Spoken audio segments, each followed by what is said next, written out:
Hey, I'm Dr. Daniel, and welcome to another lesson in the Functional Medicine digital course.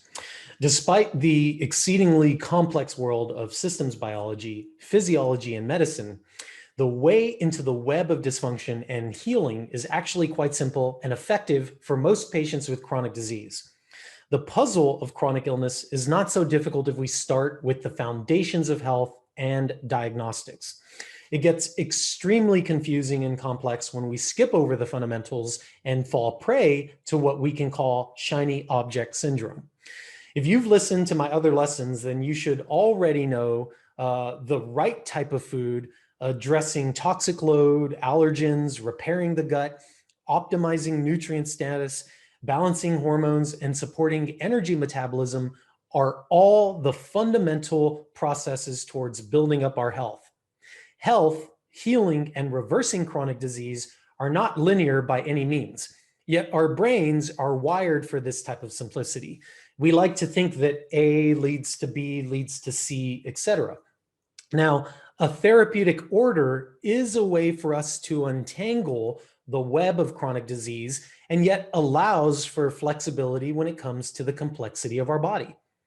First, let's talk about a therapeutic order for diagnostics or testing. The most important test that you should begin with is a comprehensive blood chemistry panel.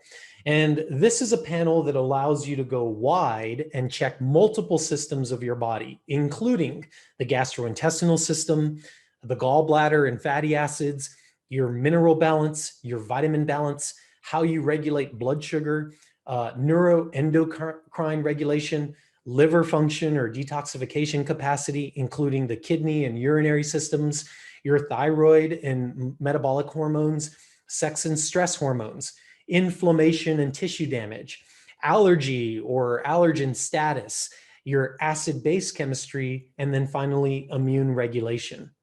Now, obviously that's a lot to unpack, and this course is not the appropriate place to discuss all of that, but it's important that you know that these are the systems that you can assess from a conventional blood chemistry panel. Now, it makes no sense to jump to functional testing, such as food sensitivity testing or organic acid testing or heavy metal testing, or even comprehensive hormone testing when you have not assessed or corrected imbalances in the systems that I just described. For example, food sensitivity testing is very popular right now. This also includes genetic testing to figure out your ideal diet. Now, that's all great, and I'm highly supportive of this information. But if your digestive system is not right or your immune system is dysfunctional, you're going to have food sensitivities and intolerances, and they're going to show up from these tests. So if you test for food sensitivities, the question still remains, are you truly sensitive to that food, or is it a symptom of some underlying dysfunction, such as a GI or immune issue? In addition, most food sensitivity tests out there or companies are not even assessing for food sensitivities appropriately. So not only are people spending their hard-earned money on tests at the wrong time, but these tests themselves are inaccurate. Another example is hormone testing. As stated in the previous lesson, hormones are highly variable. They change from hour to hour, and using blood chemistry to assess your hormones is unfortunately not accurate. It's a good way to assess, to get a pulse of your hormones, but it certainly shouldn't be a way that we're going to define treatment. A better way to quantify hormone status is again through urinary or salivary testing.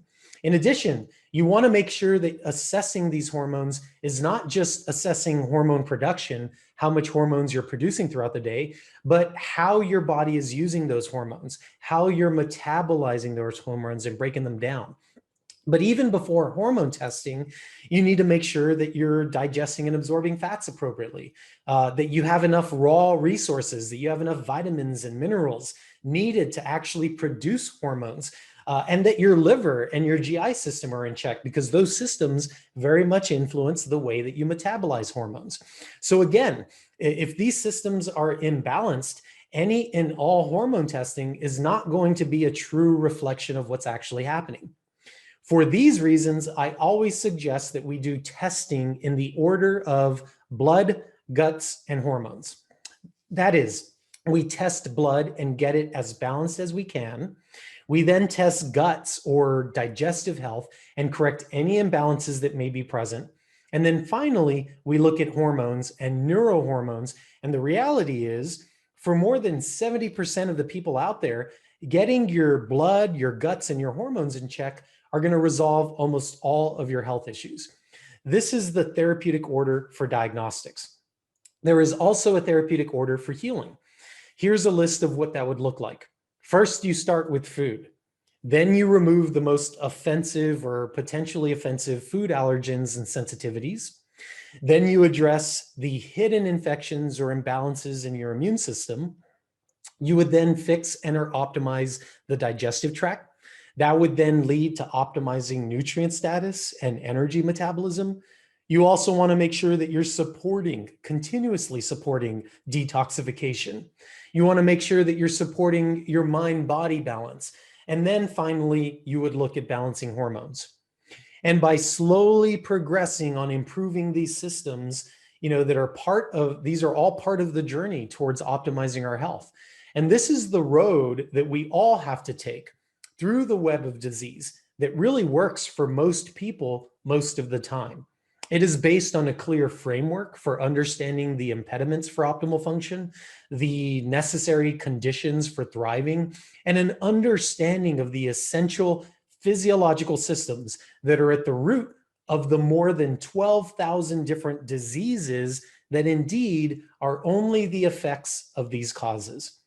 Keeping in mind the right order of things will absolutely help you to go from the effect to cause, from illness to health. I hope all that makes sense. I'll see you in the next lesson.